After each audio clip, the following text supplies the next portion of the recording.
ઓમ જય શ્રી હરિ વિષ્ણુ. જય માતાજી. નમસ્કાર મિત્રો, અમારી ચેનલ પ્રેરણાપથમાં તમારું ખૂબ ખૂબ સ્વાગત છે. મા ભગવતી દુર્ગાની કૃપા હંમેશા તમારા અને તમારા સમગ્ર પરિવાર પર બની રહે. દોસ્તો, કાર્તિક માસના કૃષ્ણ પક્ષની એકાદશી રમા એકાદશીના નામથી જાણીતી છે અને આ દિવસે જગતના પાલનહાર ભગવાન શ્રી હરિ વિષ્ણુની સાથે માતા લક્ષ્મીની આરાધના કરવાનું વિધાન છે. દીપાવલીથી 4 દિવસ પહેલાં રમા એકાદશીનું વ્રત હોય છે. આ દિવસે માતા લક્ષ્મીની આરાધના ભગવાન શ્રી હરિ વિષ્ણુની સાથે સંયુક્ત રૂપથી કરવાથી શ્રી હરિ વિષ્ણુ સહિત માતા લક્ષ્મીનો વાસ દીપાવલીથી પહેલાં જ તમારા ઘરમાં થઈ જાય છે. રમા એકાદશીનું નામ માતા લક્ષ્મીના નામ પર જ છે, કારણ કે માતા લક્ષ્મીનું એક નામ રમા પણ છે. તો આ એકાદશી ખૂબ જ મહત્વપૂર્ણ છે. તમે લોકો વિધિ વિધાનથી શ્રી હરિ વિષ્ણુ સહિત માતા લક્ષ્મીની આરાધના જરૂર કરજો. તો આજની વિડીયોમાં તમે જાણશો કે વર્ષ 2025માં રમા એકાદશી ક્યારે છે, એકાદશીની તિથિ ક્યારે શરૂ થઈ રહી છે, ક્યારે સમાપ્ત થઈ રહી છે, વ્રત આપણે ક્યારે ધારણ કરવું છે અને પારણા કરવાનો એટલે કે વ્રત ખોલવાનો શુભ મુહૂર્ત શું છે. આજના દિવસે કઈ રીતે માતા લક્ષ્મી અને ભગવાન શ્રી હરિ વિષ્ણુની પૂજા આરાધના કરવી, કયા મંત્રનો જાપ કરવો, કઈ વસ્તુઓ ભગવાન શ્રી હરિ વિષ્ણુને અર્પણ કરવી અને કયો ઉપાય કરવો જેથી આ વ્રતનું સંપૂર્ણ ફળ આપણને પ્રાપ્ત થાય અને કોઈ કારણવશ જો તમે આ વ્રત ન કરી શકો તો પણ માત્ર પૂજા કરીને તમારી પૂજાનું સંપૂર્ણ ફળ તમને પ્રાપ્ત થાય, તેના માટે આજે વિશેષ શું કરવું જોઈએ. તો સંપૂર્ણ જાણકારી રમા એકાદશી વ્રતથી સંબંધિત આજની વિડીયોમાં શેર કરવાની છું. તો ખૂબ જ મહત્વપૂર્ણ છે આજનો વિડીયો, પૂરું જરૂર જોજો. સારો લાગે વિડીયો તો લાઈક પણ જરૂર કરજો, કારણ કે તમારા લાઈક્સ, તમારા કમેન્ટ્સ મારા માટે ખૂબ મહત્વપૂર્ણ હોય છે. આ એકમાત્ર માધ્યમ છે જેનાથી મને ખબર પડે છે કે તમને આ વિડીયો સારો લાગે છે અને તમારા માટે આ વિડીયો ઉપયોગી છે. તો જો વિડીયો સારો લાગે તો લાઈક તો જરૂર જ કરજો.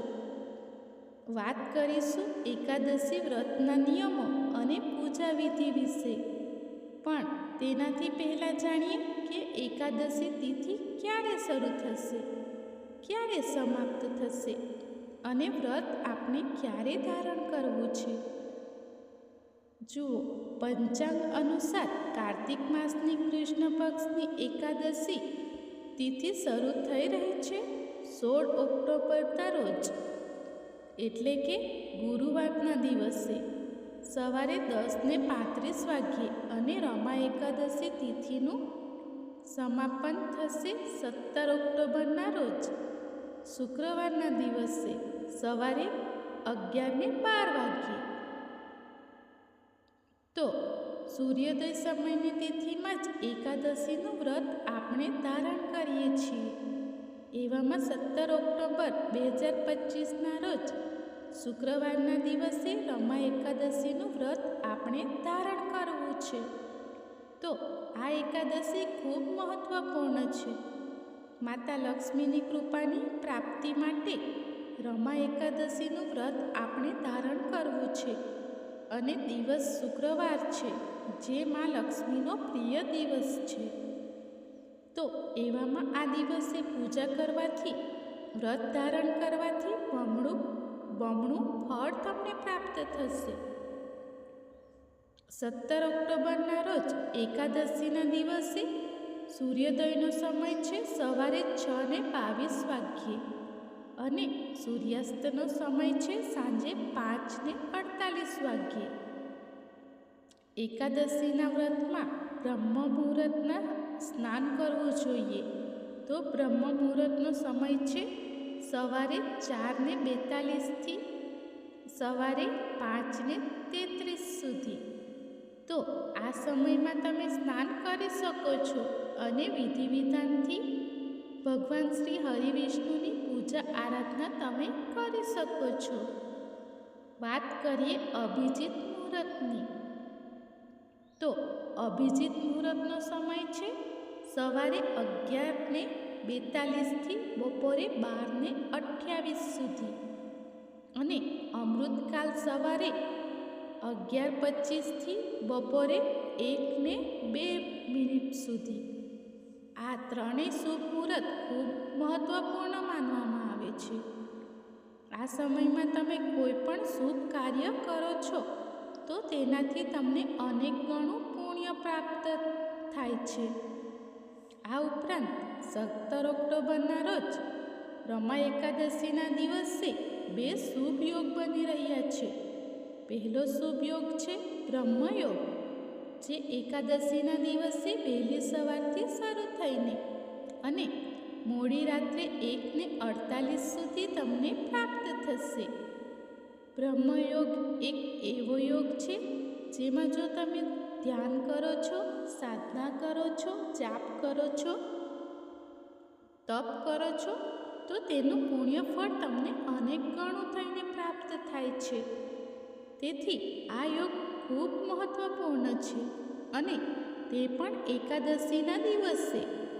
તો આ અત્યંત જ શ્રેષ્ઠ અને દુર્લભ સંયોગ છે. અને બીજો યોગ હશે ઇન્દ્રયોગ. આ પણ ખૂબ શુભ યોગ છે. વ્રતના દિવસે પૂર્વ ફાલ્ગુની નક્ષત્ર વહેલી સવારથી લઈને અને બપોરે 3:41 સુધી છે. આ પછીથી ઉત્તરા ફાલ્ગુની નક્ષત્ર હશે. તો ખૂબ જ શ્રેષ્ઠ અને શુભ યોગોમાં રમા એકાદશી છે.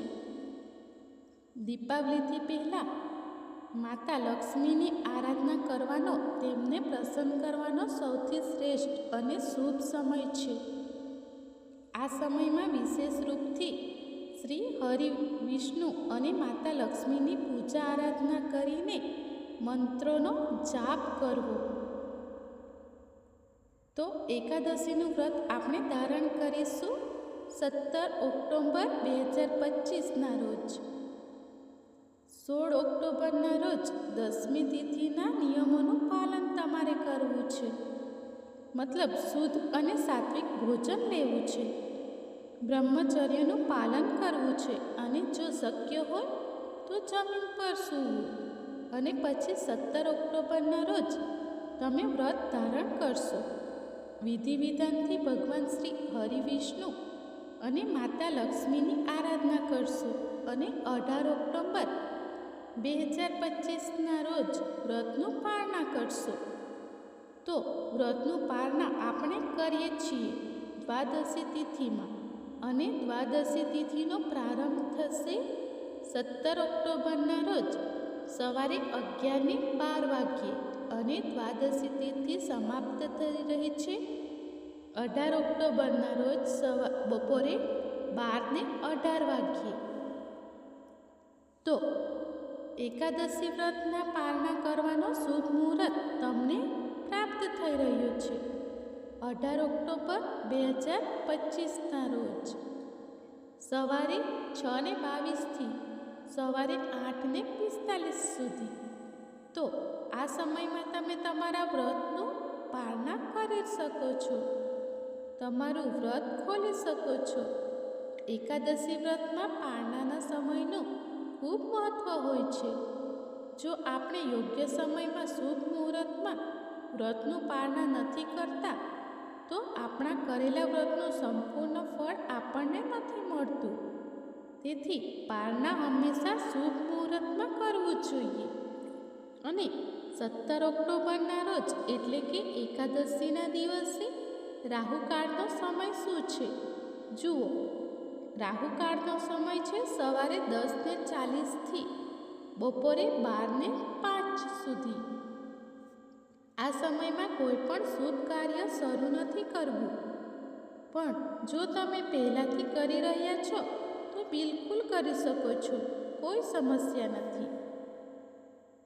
ઉમ્મીદ કરું છું કે તમે આ ચેનલ પર આવનારી કાર્તિક માસની દરરોજની કથાઓ જરૂર સાંભળતા હશો. આજની વિડીયો કેવી લાગી કોમેન્ટ બોક્સમાં જરૂર જણાવજો. વિડીયો સારી લાગી હોય તો લાઈક કરજો અને જો થઈ શકે તો વિડીયોને વધુમાં વધુ શેર કરજો. જો તમે આ ચેનલ પર પહેલી વાર આવ્યા છો અને અત્યાર સુધી તમે ચેનલને સબસ્ક્રાઈબ નથી કરી તો આજની વિડીયો જો તમને સારી લાગી હોય તો ચેનલને સબસ્ક્રાઈબ કરી લેજો અને બેલ બટનને જરૂર દબાવી દેજો. હવે હું આપ સૌની સમક્ષ કાર્તિક માસના કૃષ્ણ પક્ષની રમા એકાદશીની કથા સંભળાવવા જઈ રહી છું. કાર્તિક માસના કૃષ્ણ પક્ષની એકાદશીને રમા એકાદશીના નામથી ઓળખવામાં આવે છે. દિવાળી પહેલાં આવતી આ એકાદશીનું ધાર્મિક દ્રષ્ટિએ વિશેષ મહત્ત્વ છે. પદ્મપુરાણ અનુસાર રમા એકાદશીના દિવસે વ્રત કરવાથી મોક્ષની પ્રાપ્તિ થાય છે. એકવાર ધર્મરાજ યુધિષ્ઠિરે ભગવાન શ્રી કૃષ્ણને કહ્યું, હે ભગવાન, કાર્તિક કૃષ્ણ એકાદશીનું શું નામ છે? તેનું શું વિધાન છે? આ વ્રત કરવાથી શું ફળ મળે છે? તેમાં કોની પૂજા કરવામાં આવે છે? કૃપા કરીને મને વિસ્તારથી જણાવો. ભગવાન શ્રી કૃષ્ણ બોલ્યા, કાર્તિક માસના કૃષ્ણ પક્ષની એકાદશીનું નામ રમા એકાદશી છે. તે મોટામાં મોટા પાપોનો નાશ કરે છે. આજે હું તમને રમા એકાદશીનું મહત્ત્વ સંભળાવું છું. મહારાજન, પ્રાચીન કાળમાં મુચુકુંદ નામનો એક રાજા હતો. તે ઇન્દ્રદેવનો મિત્ર હતો અને સાથે જ કુબેર, વરુણ અને વિભીષણ પણ તેના મિત્રો હતા. રાજા મુચુકુંદ ઘણો ધર્માત્મા, વિષ્ણુભક્ત અને ન્યાયપ્રિય રાજા હતો. તે રાજાને એક પુત્રી હતી જેનું નામ ચંદ્રભાગા હતું.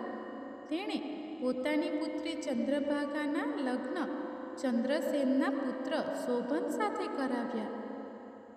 એકવાર શોભન સાસરીમાં આવ્યો તે જ દિવસોમાં પુણ્યદાયીની રમા એકાદશી પણ આવવાની હતી. જ્યારે વ્રતનો દિવસ નજીક આવ્યો ત્યારે ચંદ્રભાગાના મનમાં વિચાર આવ્યો કે મારા પતિ અત્યંત દુર્બળ છે અને મારા પિતાની આજ્ઞા ખૂબ જ કઠોર છે. દસમીના દિવસે રાજાએ ઢોલ વગાડીને આખા રાજ્યમાં ઘોષણા કરાવી દીધી કે એકાદશીના દિવસે કોઈ પણ ભોજન નહીં કરે. ઘોષણા સાંભળતા જ શોભનને ચિંતા થઈ અને તેણે પોતાની પત્નીને કહ્યું, હે પ્રિયા, હવે હું શું કરું? હું ભૂખ સહન કરી શકતો નથી. મને કોઈ એવો ઉપાય બતાવ જેનાથી મારા પ્રાણ બચી શકે, નહીં તો મારા પ્રાણ અવશ્ય જતા રહેશે. ચંદ્રભાગા કહેવા લાગી, હે સ્વામી, મારા પિતાના રાજ્યમાં એકાદશીના દિવસે કોઈ પણ ભોજન કરતું નથી, પછી ભલે તે મનુષ્ય હોય કે કોઈ પશુ. જો તમે ભોજન કરવા માંગતા હો તો કોઈ બીજા સ્થળે ચાલ્યા જાઓ. જો તમે અહીં જ રહેવા માંગતા હો તો તમારે આ વ્રત અવશ્ય કરવું પડશે. એવું સાંભળીને શોભન કહેવા લાગ્યો, હે પ્રિયા, હું વ્રત અવશ્ય કરીશ. મારા ભાગ્યમાં જે હશે તે જોયું જશે. આ પ્રકારે વિચાર કરીને શોભને વ્રત કરી લીધું અને તે ભૂખ તરસથી પીડિત થવા લાગ્યો. જ્યારે સૂર્યનારાયણ અસ્ત થઈ ગયા અને રાત્રિ જાગરણનો સમય આવ્યો ત્યારે શોભન અત્યંત દુઃખી થઈ ગયો. સવાર થતાં જ શોભનના પ્રાણ નીકળી ગયા. ત્યારે રાજા મુચુકુંદે સુગંધિત કાષ્ઠથી તેના મૃતદેહના અગ્નિ સંસ્કાર કરાવ્યા. પરંતુ ચંદ્રભાગા પિતાની આજ્ઞાથી સતી ન થઈ અને શોભનના અગ્નિ સંસ્કારની ક્રિયા પછી પોતાના પિતાના ઘરમાં જ રહેવા લાગી. રમા એકાદશીના વ્રતના પ્રભાવથી શોભનને મંદરાચલ પર્વત પર ધન ધાન્યથી યુક્ત તથા શત્રુઓથી રહિત એક સુંદર દેવપરીની પ્રાપ્તિ થઈ. દેવપુરમાં શોભન પોતાના સિંહાસન પર બેઠેલો એવો પ્રતીત થતો હતો, જાણે સ્વર્ગમાં બીજો ઇન્દ્ર વિરાજમાન હોય. એક સમયે રાજા મુચુકુંદના રાજ્યમાં રહેનારો એક બ્રાહ્મણ તીર્થયાત્રા કરતો કરતો શોભનના રાજ્યમાં ચાલ્યો ગયો અને તેણે શોભનને ઓળખી લીધો. શોભન પણ તે બ્રાહ્મણને ઓળખીને પોતાના આસન પરથી ઉઠીને તેની પાસે આવ્યો અને પ્રણામ કરીને કુશળ મંગળના પ્રશ્ન કર્યા. બ્રાહ્મણે કહ્યું, રાજા મુચુકુંદ અને તમારી પત્ની કુશળપૂર્વક છે, પરંતુ હે રાજન, અમને આશ્ચર્ય થઈ રહ્યું છે. તમે તમારું વૃત્તાંત કહો કે આવું સુંદર નગર જે ન ક્યારેય જોયું ન સાંભળ્યું અને તમને કેવી રીતે મળ્યું? ત્યારે શોભન બોલ્યો, કાર્તક કૃષ્ણ પક્ષની રમા એકાદશીનું વ્રત કરવાથી મને આ નગર પ્રાપ્ત થયું છે, પરંતુ તે સ્થિર નથી. તમે કોઈ એવો ઉપાય કરો જેનાથી આ નગર સ્થિર થઈ જાય. બ્રાહ્મણ કહેવા લાગ્યો, હે રાજન, આ નગર સ્થિર કેમ નથી અને કેવી રીતે સ્થિર થઈ શકે છે? તમે જણાવો, પછી હું અવશ્ય ઉપાય કહીશ. શોભને કહ્યું, હે બ્રાહ્મણ, મેં રમા એકાદશીનું વ્રત કર્યું હતું, પરંતુ મેં તે વ્રત શ્રદ્ધા વિના કર્યું, તેથી આ બધું અસ્થિર છે. જો તમે ચંદ્રભાગાને આ બધી વાતો જણાવશો તો તે સ્થિર થઈ શકે છે. એવું સાંભળીને તે શ્રેષ્ઠ બ્રાહ્મણે પોતાના નગર પાછા ફરીને ચંદ્રભાગાને સંપૂર્ણ વૃત્તાંત સંભળાવ્યો. બ્રાહ્મણના વચનો સાંભળીને ચંદ્રભાગા ખૂબ પ્રસન્નતાથી બ્રાહ્મણને કહેવા લાગી, હે બ્રાહ્મણ, આ બધી વાતો તમે પ્રત્યક્ષ જોઈને સંભળાવી રહ્યા છો. બ્રાહ્મણ કહેવા લાગ્યો, હે પુત્રી, મેં મહાવનમાં તારા પતિને પ્રત્યક્ષ જોયા છે. સાથે જ કોઈનાથી વિજય ન થાય એવું દેવતાઓ જેવું નગર પણ જોયું છે. પરંતુ શોભને કહ્યું છે કે તે નગર સ્થિર નથી, તેથી આપણે કોઈ એવો ઉપાય કરવો છે જેનાથી તે નગર સ્થિર થઈ શકે. ત્યારે ચંદ્રભાગા કહેવા લાગી, હે વિપ્ર, તમે મને ત્યાં લઈ ચાલો. મારે મારા પતિના દર્શન કરવા છે. હું મારા કરેલા પુણ્યથી તેમના નગરને સ્થિર કરી દઈશ. તમે કોઈ એવું કાર્ય કરો જેનાથી અમારો સંયોગ થાય, કારણ કે વિયોગીને મેળવી દે એવો મહાપુણ્યનું કાર્ય છે. ચંદ્રભાગાની વાતો સાંભળીને બ્રાહ્મણ સોમસરમાં મંદરાયલ પર્વત સામે વામદેવ ઋષિના આશ્રમમાં ચંદ્રભાગાને લઈ ગયો. વામદેવજીએ બધી વાતો સાંભળીને વેદમંત્રોના ઉચ્ચારણથી ચંદ્રભાગાનો અભિષેક કર્યો. વામદેવજીના મંત્રોના પ્રભાવ અને એકાદશીના વ્રતના પ્રભાવથી ચંદ્રભાગાનું શરીર દિવ્ય થઈ ગયું અને તે દિવ્ય ગતિને પ્રાપ્ત થઈ. તેના પછી તે મોટી પ્રસન્નતાથી પોતાના પતિની પાસે ગઈ. પોતાની પ્રિય પત્નીને આવતી જોઈને શોભન અતિ પ્રસન્ન થયો. ચંદ્રભાગા શોભનને કહેવા લાગી, હે પ્રાણનાથ, તમે મારા પુણ્યને ગ્રહણ કરો. જ્યારે હું 8 વર્ષની હતી ત્યારથી જ હું પિતાના ઘરમાં વિધિ વિધાનથી શ્રદ્ધાપૂર્વક એકાદશીનું વ્રત કરી રહી છું. આથી તમે આ પુણ્યને ગ્રહણ કરો. આ પુણ્યના પ્રતાપથી તમારું આ નગર સ્થિર થઈ જશે તથા થોડા જ સમયમાં સમસ્ત કાર્યોથી યુક્ત થઈને પ્રલયના અંત સુધી રહેશે. આ પ્રકારે ચંદ્રભાગાએ પોતાના એકાદશીના વ્રતના પુણ્યને પોતાના પતિને આપી દીધું અને તેમના નગરને સ્થિર કર્યું. ત્યાર પછી તે પોતાના પતિની સાથે આનંદપૂર્વક રહેવા લાગી. હે રાજન, આ મેં રમા એકાદશીનું મહાત્મ્ય જણાવ્યું છે. જે મનુષ્ય આ વ્રત કરે છે તથા કૃષ્ણ ભગવાનની પૂજા કરે છે તેમના સમસ્ત પાપ નષ્ટ થઈ જાય છે. દર્શક મિત્રો, જો તમને અમારો આ વિડીયો પસંદ આવ્યો હોય તો વિડીયોને લાઈક કરી તમારા સગા સંબંધીઓને જરૂર શેર કરજો અને કમેન્ટ અવશ્ય કરજો. ધન્યવાદ મિત્રો.